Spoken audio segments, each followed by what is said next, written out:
ikusten duzuenez, hirugarren alea, nor bere bidean, Orbetarren trilogiaren azken alea, eta orain esplikatuko dut nola sortu zen. Ni hasieran buruan nuen bigarren alea.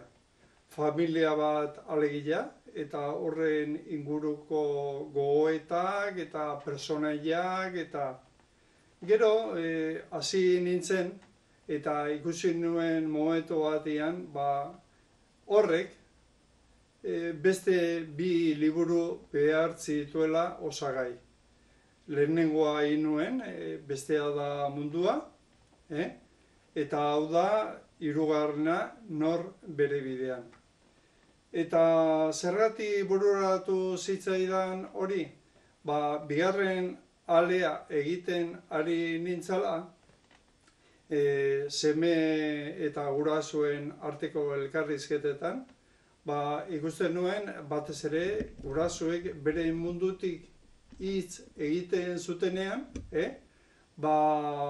oso digresioak eta etenak eta haien filosofia, haien bizimodua esplikatu, eta zer hobeto hortarako ale bakarrean sartu beharrean, ale bakarra egin gurasoei zegokiena, eta gero bigarren alea egin.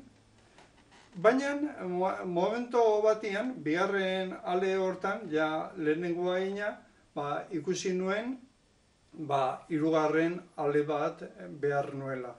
Eta bertan protagonista dira bi seme, bata da Damaso eta bestia Gabino, eta biak oso pertsona kultua dira, eta egiten dute interpretazio bat, etxeari buruzkoa, beren histori buruzkoa, eta filosofatzen hasten dira baita ere munduaz, jainkoaz, politikaz, eta orduan horrela osatu nuen, azken ale hau erremate gisa.